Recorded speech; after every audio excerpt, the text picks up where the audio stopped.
Pues vamos a empezar con uno de los primeros temas, que es el trauma abdominal. Cuando hablamos de trauma, hay que tener en cuenta cuál es la definición, porque hay muchas, pero hay muchas relacionadas al tipo de trauma que existen. Entonces, hablando en general, el traumatismo va a ser aquel daño intencional o no intencional que se va a producir sobre un organismo y este va a estar dado por diferentes tipos de fuerzas que pueden ser qué tipo, mecánica, química, radiante, eléctrica o térmica.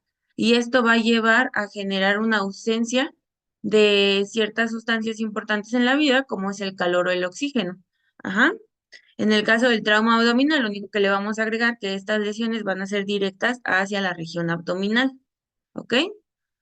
En la etiología, pues es muy común que este tipo de trauma sea más frecuente en la vía pública por los accidentes automovilísticos o en moto. De ahí nos vamos al hogar, al trabajo y a otros. Puede ser por atropellamiento, por caída o generalmente por agresiones, y ahorita eso lo vamos a ver. ¿Por qué por agresiones? Porque entre los tipos de trauma lo vamos a dividir entre trauma cerrado y trauma abierto. En el trauma abierto vamos a tener lo que son las lesiones por arma de fuego o por armas punzocortantes o penetrantes. Ajá. Y entonces aquí en estas, pues las más comunes van a ser aquellas armas blancas van a penetrar y en muy poca, bueno, y depende mucho del tipo, si es por, dependiendo de qué zona afecte, pues va a ser el porcentaje. A nivel estatal o a nivel nacional, pues no hay como mucha epidemiología que nos marque, pero si hablamos de cualquier tipo de trauma, casi siempre va a estar en las poblaciones jóvenes, entre los 15 y los 34 años, y va a ser muy común en accidentes automovilísticos. Casi la mayoría de estos van a ser muertes violentas y van a estar dadas por accidentes. La mortalidad en el trauma abdominal va a depender mucho del tipo de lesiones, casi siempre si son y del tipo del mecanismo de acción. Las muertes inminentes van a ser todas aquellas que ocurran en el momento del accidente y van a estar dadas por una lesión a nivel de grandes vasos o directas al corazón. Por ejemplo, ¿cuáles? Pues las que son por este aplastamiento o accidentes automovilísticos, como lo veíamos en el trauma de tórax. Las muertes tempranas, pues van a ser aquellas que ocurran casi a las primeras 6 horas y van a estar dadas por hemorragias abdominales que pueden ser controlables o alguna otra lesión acompañante. Porque la importancia del trauma de abdomen es que siempre va a estar dada o va a estar acompañada por algún otro tipo de trauma, como el trauma de tórax o el trauma cráneoencefálico. Y pues las muertes tardías van a ser todas aquellas que ya ocurran después de los días o semanas y van a estar dadas posterior al trauma y que pueden ser debido a una sepsis o a una falla orgánica múltiple o debido pues a las intervenciones dadas que generen, no sé, un choque hipovolémico o alguna otra circunstancias, pero ya no como tal del trauma en sí al primer momento de la lesión. Como epidemiología, aquí sí es muy importante que sepan lo que les decía, o más bien como clasificación y epidemiología, vamos a tener que el trauma, como ya les dije, se clasifica en cerrados y abiertos. Los cerrados son los más comunes y son muy comunes en accidentes automovilísticos y en estos las lesiones importantes o las principales que van a ver va a ser por vaso, en hígado y en intestino delgado, ¿ok? Entonces, apréndanse esas porque esas siempre son preguntas de examen, ¿vale? Y en los, traumas, ay, y en los traumas abiertos vamos a tener que la incidencia va del 10 al 20% y lo vamos a dividir en dos, en armas blancas y en armas de fuego. En estas cuando hablamos de una lesión o un trauma de abdomen abierto por un arma blanca, ¿cuál creen que son las estructuras que más se dañan? Porque ahí no me les puse dos cuadritos, pero no les puse cuál es cuál.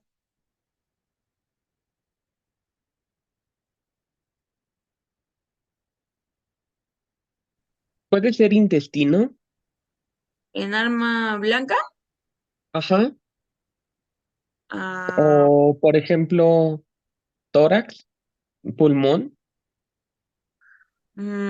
Aquí es muy importante que sepamos porque, bueno, como dato curioso, cuando hablamos de armas blancas hablamos de armas punzocortantes, ¿no? Una navaja, un picayelos y eso. Y entonces depende mucho de quién sea el agresor, pero en realidad las lesiones importantes por un arma blanca va a ser hígado, intestino y el diafragma. Ajá. ¿Por qué? Debe de ver mucho con el mecanismo de acción que yo les decía. Entonces, depende. Si es hombre, ¿cómo creen que apuñalan los hombres? ¿O cómo creen que lesionan los hombres cuando tienen un cuchillo? De abajo hacia ¿De arriba. arriba hacia abajo? De abajo hacia Hacia arriba. arriba. Ujú. O sea, si vean cómo, porque están casi casi del mismo tamaño, entonces ellos lo que hacen por inercia es como que golpear, pero a la misma altura, o sea, de abajo hacia arriba. Y entonces, como la violencia actualmente o las lesiones son más entre hombre y hombre, pues ya, si toman la lógica, cuando ustedes apuñalan de abajo hacia arriba, ¿qué hay primero? Pues intestinos, diafragma y puede ser al nivel del hígado. Pero si hablamos de mujeres, ahí sí va a cambiar el tipo de órganos dañados, porque las mujeres apuñalan de arriba hacia abajo, ¿ok? Entonces ellas, este tipo de lesiones pueden ya involucrar partes torácicas, como ya me lo habían dicho. Pero ojo, eso nada más es como un dato curioso. Aquí, para que ustedes sepan, en armas blancas, los órganos más dañados va a ser hígado, intestino y diafragma, ¿ok? Y en armas de fuego siempre son intestino, colon e hígado, en ese orden, ¿vale? Porque a lo mejor en el examen les llegan a preguntar cuáles son los principales órganos, pues deben de tener bien, bien, bien descritos en su cabecita cuáles son, ¿ok? ¿Cómo dijo las de armas de fuego, doctora? Armas de fuego va a ser intestino, colon e hígado. Gracias. Sí. Y blancas, acuérdense, hígado, intestino y diafragma, en ese orden. Y entonces, para poder comprender eso, para poder describirlos, pues debemos de hablar un poquito de la anatomía. No nos vamos a meter mucho en eso, solamente lo que ustedes ya saben. En el abdomen lo podemos dividir en cuadrantes o en zonas topográficas, ¿no? Si lo hablamos como en regiones topográficas o en las zonas, vamos a tener 9 zonas. Y dependiendo de la zona va a haber ciertos órganos. Eso ya es algo que todos debemos de conocer. Pero cuando lo queremos hacer más fácil, pues lo dividimos en cuadrantes y entonces abarcamos más órganos. ¿Por qué es importante esto? Igual es porque ustedes tienen que saber, dependiendo de la zona lastimada, qué órgano va a estar dañado y también si compromete la parte de arriba, que es el tórax. Ajá. Tenemos músculos importantes como son los pectorales mayores, los rectos abdominales, los oblicuos internos, los externos, la aponeurosis, que es lo más, lo más anterior, y los transversos. Una vez que todo esto, cuando hay una lesión, atraviesa todo eso y llega a lo que serían las fascias, estamos hablando que atraviesa las fascias, estamos hablando que ya es un trauma penetrante, ¿ok? Cuando hablamos ya de que lo estamos viendo es porque ya hay presencia de epiplón. ¿Cuál? Pues quién sabe, eso tendríamos que verlo ya cuando entra a cirugía. Puede ser epiplón mayor o epiplón menor, que es el que está más interno en la cavidad abdominal. ¿Ok? Ya. En el caso del trauma contuso, como les mencionaba, es muy común en accidentes automovilísticos, como cuáles las colisiones, cuando atropellan a un peatón o en moto. Estas, pues ya les dije cuáles son las lesiones más importantes y depende mucho igual el mecanismo de acción. Ahorita hablamos un poquito de qué vamos a hacer cuando llega el paciente o qué preguntamos o cómo nos dirigimos para saber qué lesiones son. Aquí pues les estoy poniendo las lesiones pues a nivel general, pero ojo, quiero que se aprendan las que ya les dije en la primera, en las diapositivas anteriores. Puede ser la lesión porque de manera directa o puede ser ya después, de manera indirecta. ¿Por qué indirecta? Porque ya es dependiendo del mecanismo o la energía que se transmite, ¿vale? Y obviamente, por ejemplo, si hay un trauma cerrado de abdomen secundario a un choque automovilístico, ¿qué creen que pase? Ya lo habíamos visto en el trauma de tórax, ¿no? Se cierra o se podría decir que se comprime y entonces eso nos genera otro tipo de lesiones. Puede estar involucrado lo que sería el tórax hasta la columna vertebral y por eso yo les preguntaba si ya habían visto trauma raquimedular porque va muy muy de la mano, porque el trauma de abdomen no siempre está solo, siempre va acompañado de otro tipo de trauma. Y los traumas penetrantes, pues van a estar dados por armas blancas o por proyectiles o por pues, armas de fuego, ¿no? Casi siempre la mayoría de estos pacientes, pues pueden llegar a una sala de urgencias y pueden ser atendidos de manera primaria, pero dependiendo de la zona, pues la mayoría llegan a tener ya choque hipovolémico y esa sería la causa de muerte. O sea, no tanto el trauma, sino el choque hipovolémico. ¿Qué pasa a nivel del cuerpo? Pues hagan de cuenta que se llama respuesta metabólica al trauma y es algo que ya todos tuvimos que haber leído en la carrera. ¿Qué pasa? Pues tanto el cerebro, el hipotálamo, la hipófisis, todas las glándulas, todos los órganos van a tener una respuesta a esto y van a hacer una liberación excesiva de ciertas sustancias. Ajá. Algunos van a cesar ciertas sustancias y otros las van a aumentar. Por ejemplo, el riñón es como lo más, tanto el riñón, el cerebro y el corazón son los órganos más importantes. Pero ¿qué pasa en el riñón? El riñón va a hacer la activación del sistema renina, angiotensina, aldosterona. ¿Y por qué creen? ¿Cuál creen que sea la causa de? Disminuir el sangrado. Así es, David, disminuir el sangrado, va a hacer una vasoconstricción para que entonces ese sangrado cese y entonces el flujo que queda pueda ser enviado a otras estructuras importantes del cuerpo, ¿no? Como por ejemplo, ¿qué? El cerebro y el corazón, y para podernos mantener vivos. Ajá. El corazón, ¿qué va a hacer? Si se disminuye el sangrado, o más bien cuando empieza la hemorragia, hay mucha sangre. ¿Qué va a querer hacer el corazón si se disminuye? Pues empezar a a aumentar esa frecuencia cardíaca para aumentar el flujo sanguíneo y enviarlo a órganos vitales, ¿no? Principalmente el cerebro.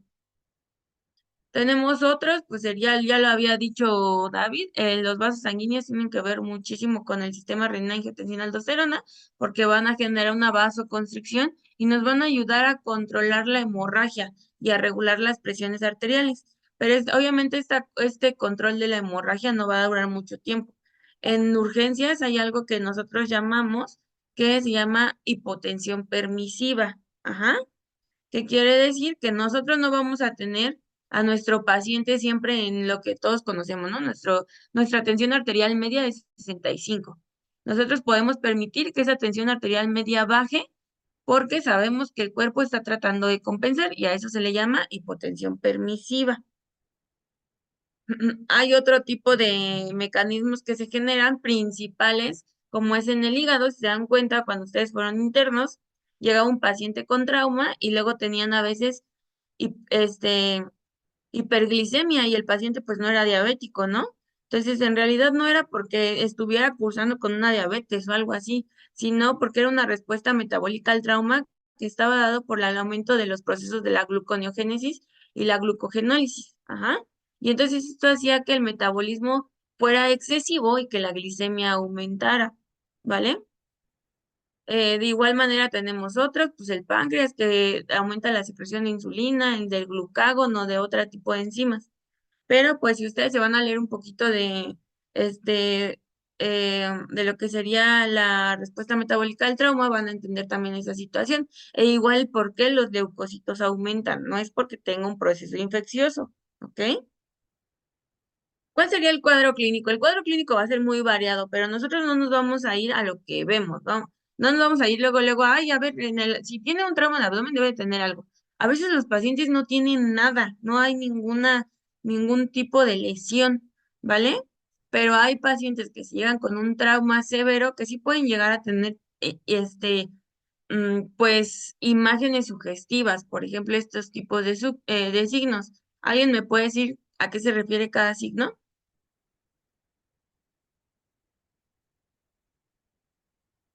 El de Grey Turner, ¿a qué se refiere?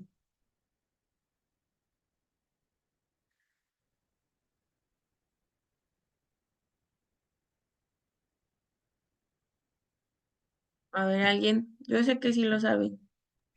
Pues el de Colin, el que yo me acuerdo es que es una aparición bueno, de hematoma edema, como se ve en la primera imagen, alrededor del ombligo y generalmente, pues, o más bien equimosis periumbilical. ¿Mm? Pero ¿por qué está dado este Regi? Mm,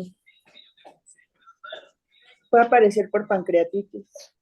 quizás. Exactamente, lo que sería el signo de Cullen y el signo de Grey Turner van a estar dados por una pancreatitis. Entonces, para que no se casen con la idea de que las pancreatitis solamente son de origen colestásico, ¿no? O de origen obstructivo. Las pancreatitis también pueden ser por origen traumático. ¿Alguien sabe cuál es el signo de Kerr? ¿No? Bueno, el signo de Kerr es muy sugestivo que llegan los pacientes y dicen, no sé, iba en una bici y me atropellaron. Y, y lo revisas y todo eso, no tiene nada y te dices que me duele el hombro, me duele el hombro, me duele el hombro. Y entonces tú ya te empiezas a asustar porque el signo de Kerr te menciona que va a estar dada porque puede haber sangrado a nivel subdiafragmático. Ajá. Entonces puede haber una lesión ahí y está muy dada por una ruptura del vaso. Ajá. Entonces, si un paciente llega así, pues ya sabes que ese paciente o se te va a chocar, porque se te va a chocar. Pero en realidad nuestro cuadro clínico lo vamos a basar más en nuestros signos vitales. ¿Se acuerdan que hace 15 días, sí, 15 días, hablábamos de las ventanas de choque, ¿no? Entonces, ¿cuáles son las ventanas de choque?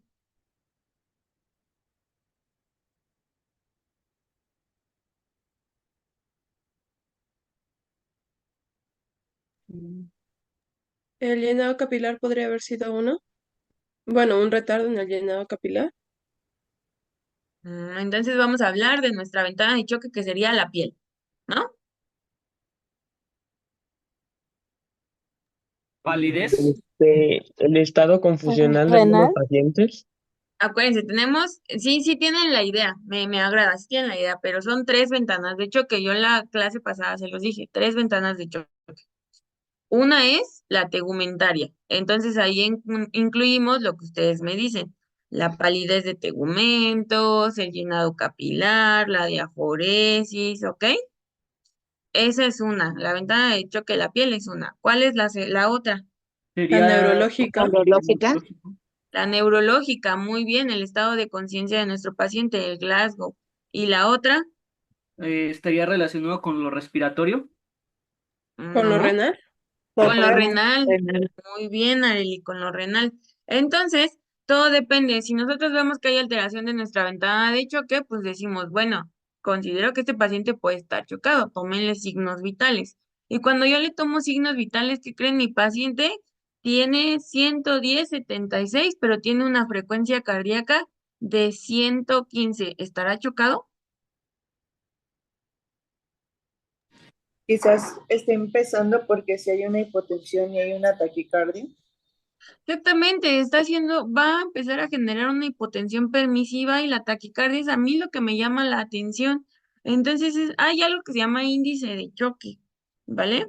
El índice de choque nos ayuda a clasificar el tipo de choque que tiene nuestro paciente. Cuando ustedes ven choque hipovolémico, se los van a explicar con más detalle, pero nos puede ayudar a nosotros para decir, chin, este paciente puede que, ok, no tiene ningún dato clínico o ningún dato en la piel que me diga que tuvo una lesión directa en el abdomen, pero tiene taquicardia y la tensión arterial está así. No, pues yo creo que va a estar sangrando. Ajá, entonces, ustedes cuando llega el paciente, primero acuérdense, signos vitales, ¿vale? Y sus ventanas de choque. Y entonces, aquí la intervención de un trauma abdominal es muy diferente a ay, ¿dónde está? Es muy diferente a los otros traumas, porque como les digo, es un poquito inespecífico porque siempre va de la mano con otro trauma. ¿Qué vamos a hacer nosotros? Pues acuérdense, siempre el A, B, C, D, E. Entonces, nuestra vía aérea es lo primero. Si nosotros, dependiendo del mecanismo que tuvo el paciente, sospechamos que tuvo alguna lesión cervical, pues, ¿qué sería la inmovilización? ¿Vale?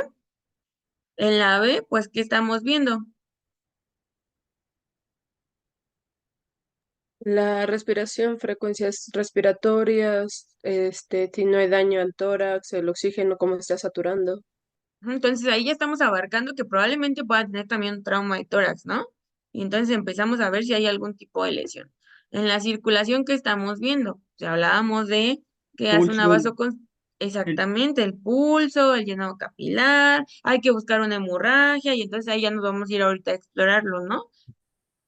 En la D va a ser, ¿qué? El estado neurológico, ¿vale? Y en la E, todo lo de la exposición. Entonces, todos los pacientes con trauma es A, B, C, D, E, ¿vale? Esa es nuestra intervención inicial. ¿Qué vamos a hacer cuando llega nuestro paciente? Pues obviamente tomar signos vitales, buscar los pulsos, ver todo paciente con trauma de tipo que sea, principalmente de tórax y de abdomen. Ojo, siempre debe de haber doble vía porque sospechamos de un choque hipovolémico. Ajá. Y si tiene un trauma y ustedes le ven que tiene una lesión a nivel de la última costilla, pues no descarto que pueda tener un trauma torácico y entonces me voy a hacerle otro tipo de estudios y hasta tomarle un electrocardiograma. ¿Por qué creen que sería importante tomarle un electrocardiograma? Para saber si ninguna de las afectaciones por el trauma está generando que el corazón busque compensar. Esa podría ser una, pero acuérdense, cuando volvamos a lo mismo, trauma de abdomen va acompañado de otro tipo de trauma. Y si yo sospecho que también tiene un trauma torácico, ¿para qué creen que sea importante un electrocardiograma? Sobre todo para identificar que no haya una lesión, ¿no? Alguna arteria que se esté ocluyendo y que esté ocasionando una lesión en el corazón. Más o menos, sería más para hacer o ayudar al A ver el diagnóstico de una ritmo, al ver contusión si cardíaca, ¿vale? Acuérdense que entre las lesiones del tórax ya lo habíamos visto, la contusión cardíaca es una de las lesiones torácicas importantes y nos pueden llevar a la muerte de nuestro paciente, ¿ok? Entonces, ¿habría datos de arritmias? Hay algo que se llama, no son, pueden ser arritmias, sí, arritmias letales, pero hay algo que se llama, ¿cómo se llama? Déjenme acuerdo, de verdad se los digo, porque en realidad no hay como tal un signo característico. Alternancia eléctrica se llama. Ajá. La alternancia eléctrica quiere decir que si nosotros vemos un electrocardiograma, hagan de cuenta que tenemos nuestro complejo QRS del mismo tamaño. Ajá. Si tuviéramos un electro normal, ¿vale?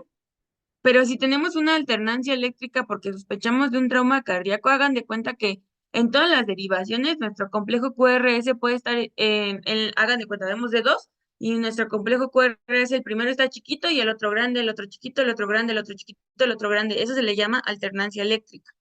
Y cuando hay una alternancia eléctrica, yo sospecho que el paciente pueda tener un trauma a nivel cardíaco. ¿Ah?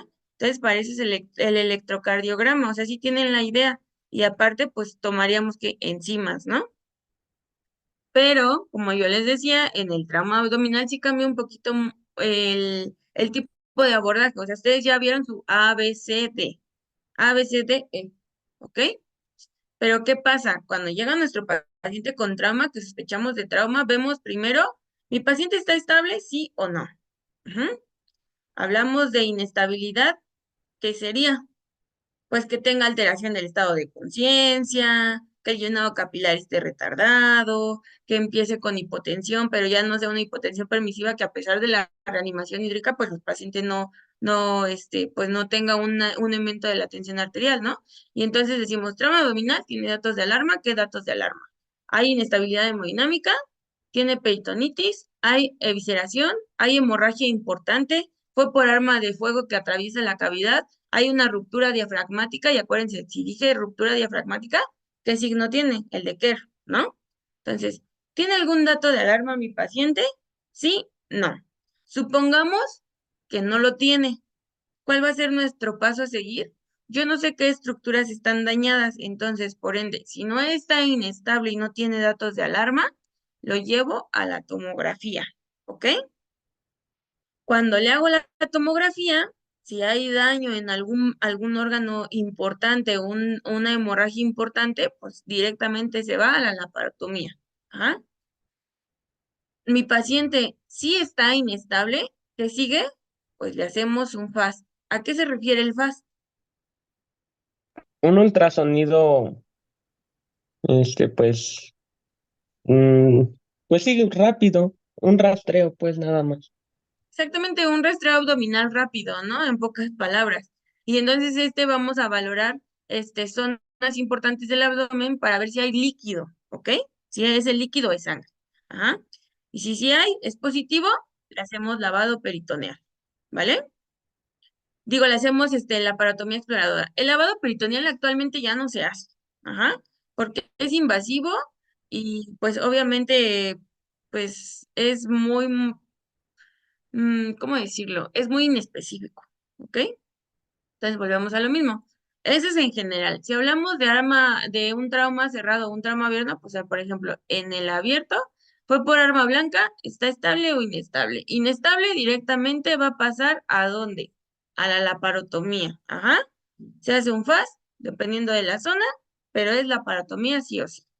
Si está estable, pues exploramos la herida, vemos hasta dónde llega, qué estructuras pueden estar dañadas y si compromete o no, puede ser este que le podamos ir a hacer una tomografía y pues ahí poder valorar si amerita o no ya de urgencia la laparotomía exploradora. En el caso de una herida por arma de fuego, muchos dicen, lo podemos observar, sí, pero todo depende de los datos de inestabilidad del paciente.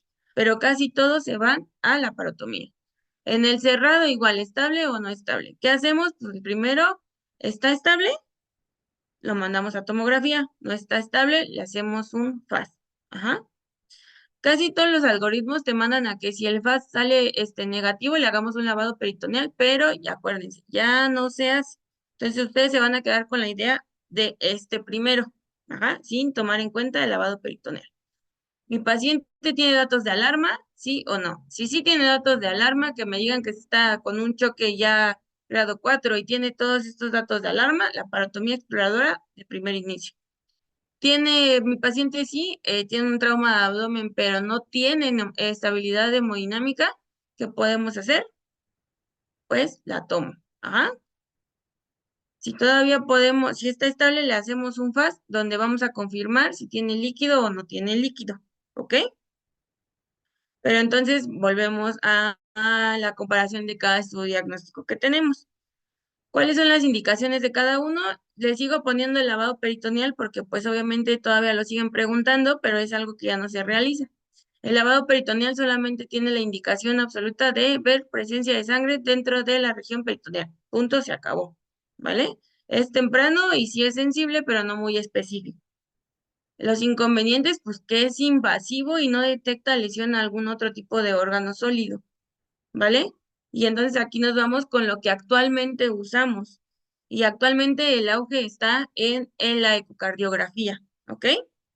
Mi paciente está inestable, pero tengo un ultrasonido a la mano porque necesito saber si tiene sí o sí líquido, pues le hago un FAS, que nada más su indicación es pues demostrar que haya líquido en la cavidad. Las ventajas, pues que es temprano, no invasivo y que lo podemos hacer las veces que queramos. Ajá. Las desventajas, y muy importante, que va a depender del operador. Ajá.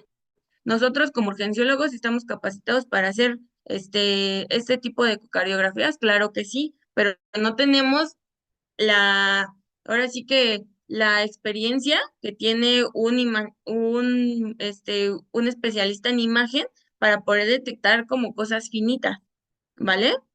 Entonces, la ecocardiografía depende mucho del operador. Y también depende mucho si el paciente es muy gordito, también de la morfología del paciente. Y pues el otro estudio que es la tomografía es más específica, más sensible porque nos ayuda a documentar tanto presencia de sangrado como de lesiones de órganos sólidos, ¿ok? Es más específico con las lesiones, pero el problema es que no podemos, las desventajas es que no es indicado para pacientes inestables, aparte es muy costoso y obviamente tarda mucho tiempo en realizarse. Ajá. Entonces ustedes tienen que ver los datos clínicos de su paciente.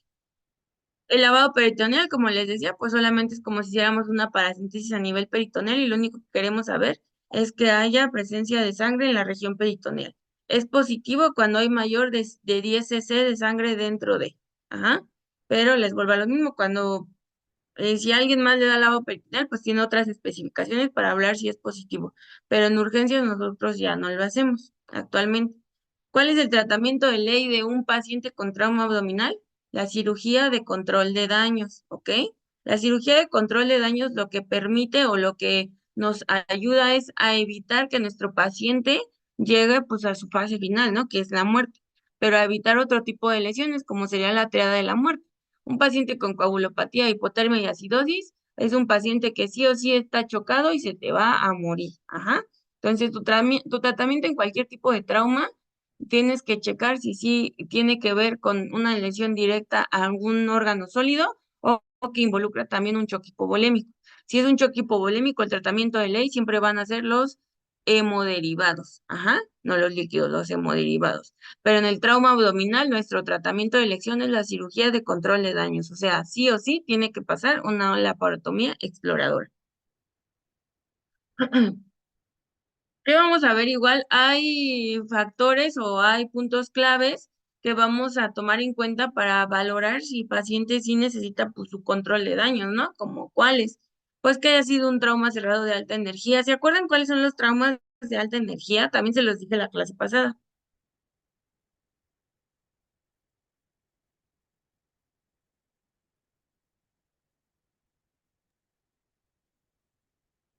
Los traumas automovilísticos, doctora. Sí, pero tiene una característica. Mm, Se había dicho que cuando van arriba de 40 kilómetros por hora, según yo. ¿Pero qué más?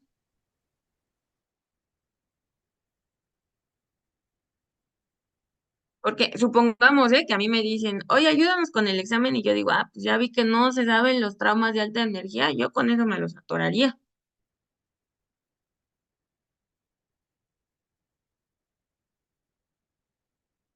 Entonces sí tiene ¿No que ver, eran, por ejemplo, ajá, no eran los que tenían caracterización de un latigazo, que tenían alteración al tener una inercia muy potente y crean ese impacto que tiene? sí, pero los traumas de alta energía tienen puntos específicos. No todo es trauma, porque imagínense, ahorita alguien se para de su silla o donde esté y se cae y se pega en la cabeza. Y hagan de cuenta que esa caída, por ejemplo, en los pacientes grandes, ¿no? Los pacientes grandes son muy sensibles a las caídas, se cae, se pega y se hace un epidural. Eso es un trauma de alta energía. No, porque No, es de alto impacto, pero no alta energía. no, exactamente no. Entonces hay características importantes como cuáles. Ser un peatón que se ha arrollado a más de cuántos kilómetros por hora. Arriba de 40 kilómetros por hora. Arriba de 40, muy bien. Que vayas en una moto y choques arriba de cuántos kilómetros por hora. Con moto sería de 30. 30, 32, muy bien. Que vayas en un automóvil y choques a cuánta velocidad. ¿Cómo se llama? 80 A kilómetros por hora. 60, a 60. Ok. 60. ¿Eh? Esa. Por ejemplo, en eso también iban las caídas, ¿no, Doc? Mayor a 9 metros en 2 años, menor a 2 metros en mayores de 2 años y así. Muy bien, David. En realidad, en los niños es el doble de su altura, ¿vale? Y en Mm, adultos como nosotros es mayor de 6 metros, ok. ¿vale? ¿Qué otra? Cuando hay un accidente automovilístico, se menciona que tenga una compresión de la parte delantera del cofre de casi 50 centímetros, ¿ok? Que tenga lo que le llaman el ojo de buey, que es cuando chocan, que pegan contra el parabrisas y se queda ahí la marca, ¿vale? Que tengan que Es, haber sido auxiliados y sacados con materia o material pesado o equipo pesado y que haya un muerto en la escena del trauma, ¿ok? Las embarazadas sí o sí siempre van a ser un trauma de alta energía, ¿ok? y por ejemplo, si sale en proyectado, ya sea del coche o de la motocicleta, o sea, ahí creo que había mencionado una cierta distancia, ¿no? Ajá, exactamente, ¿cuánto? Como 5 metros. En auto mencionan que de 5 a 10 y en moto más de 2, Mm, ¿vale? Entonces, Todos esos puntos que acabo de decir y que David me acaba de ayudar a complementar son importantes porque nos hablan de un trauma de alta energía, ajá, y entonces deben de tenerlos en mente.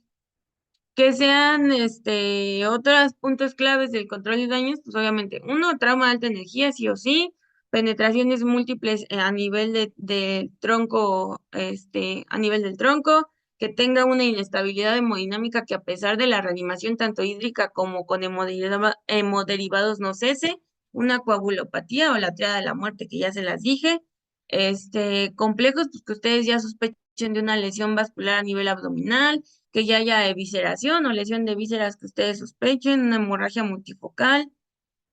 Cuando vemos al paciente, pues obviamente que tenga hipotermia, coagulopatía, ¿y qué otra cosa era la importante en la triada?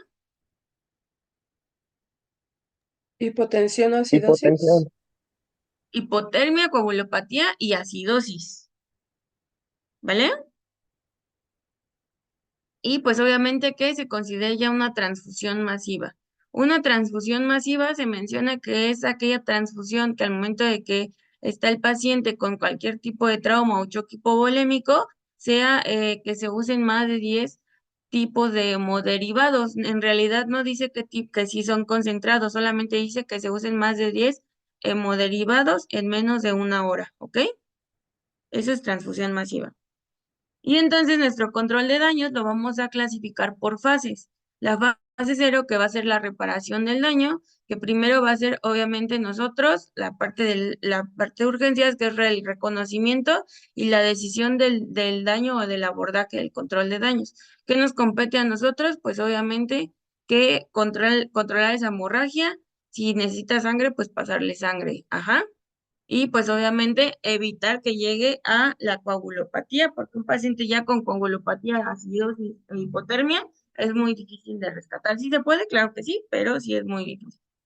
La fase uno, que es la reparación del daño, y ahí es donde entra el equipo de cirugía general, que es la laparotomía de emergencia. Esta decisión, cuando llega el paciente, se debe tomar en menos de 15 minutos. Ajá. Entonces, ¿para qué se meten los pacientes para la laparotomía? Para ver lesiones de órganos, lesiones viscerales, el control de la hemorragia y entonces un cierre temprano o el empaquetamiento. Todo depende pues de los criterios que tenga el paciente. Les decía, hay criterios para saber si vamos a hacer nuestro control de daños a nivel quirúrgico, pues estos son muy inespecíficos, pero hay datos específicos o datos, sí, absolutos y relativos para una laparotomía exploradora. ¿Cuáles serían los absolutos? Que nuestro paciente continúe con una inestabilidad hemodinámica a pesar de la reanimación hídrica y de hemoderivados, que tenga un lavado peritoneal positivo, que tenga un FAS positivo, que tenga peritonitis generalizada. Lo de implementar in situ se menciona a que en ese momento nosotros veamos evisceración y el sangrado.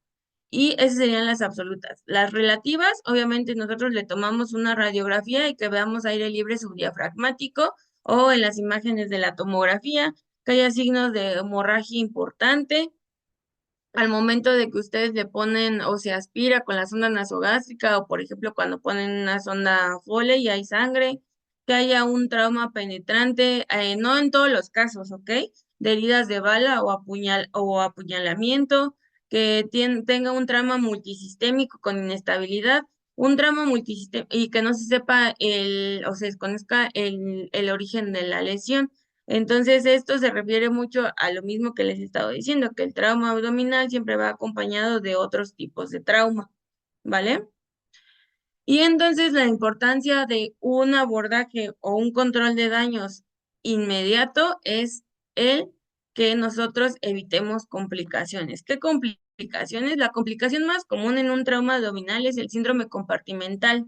Este síndrome compartimental va a estar dado, ¿por qué? Por un aumento del sangrado, por un empaquetamiento de abdominal que ya lleva mucho tiempo, por un cierre muy tenso a nivel de la cavidad abdominal, por contaminación, y esto obviamente va a tener sus datos clínicos, que esos son para otro tema, y casi siempre todos estos pacientes ingresan a la unidad de cuidados intensivos.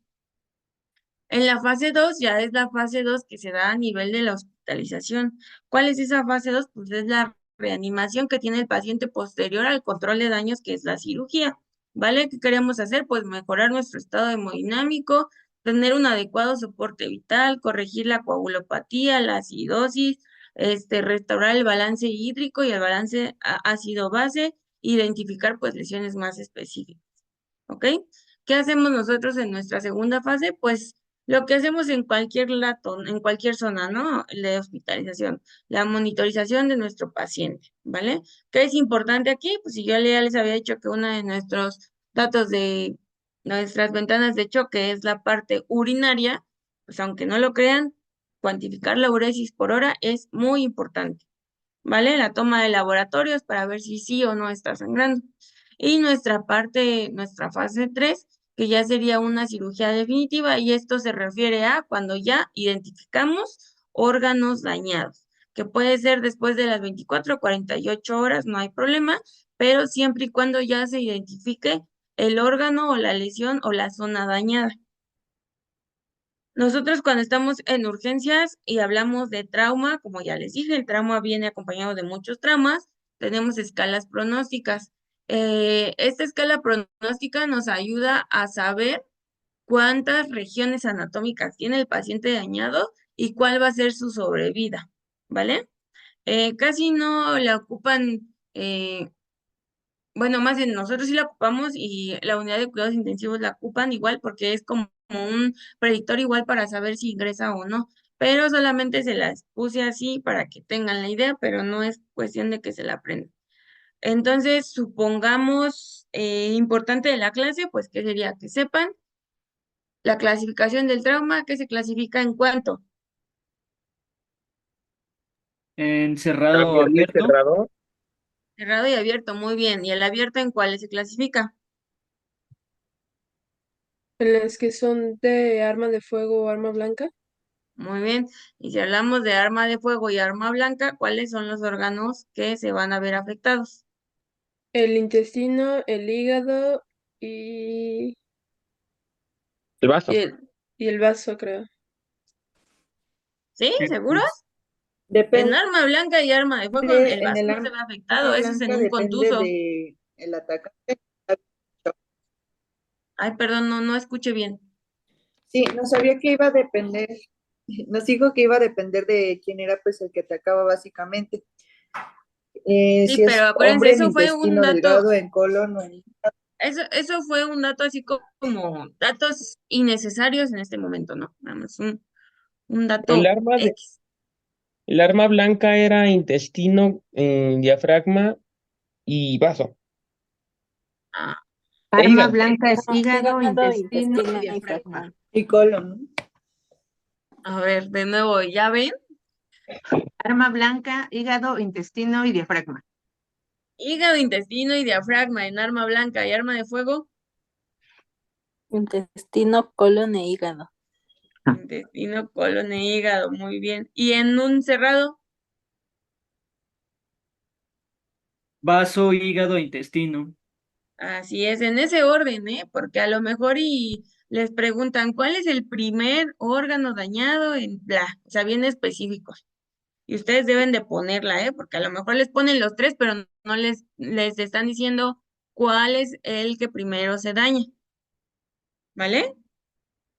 Y ahora, les llega su paciente y su paciente está estable. ¿Qué hacen? Tomar signos. Una Lo tomografía. mandamos a su TAC. Toman signos y la tomografía. Y si está inestable, Un FAST el FAS. y Muy bien, hídrico. muy bien, el FAS. Y entonces, si el FAS sale positivo, ¿a dónde se va? A cirugía. A la Cirugía. parotomía exploradora. Muy bien. Puntos importantes que tienen que saber del trauma de abdomen, ¿ok?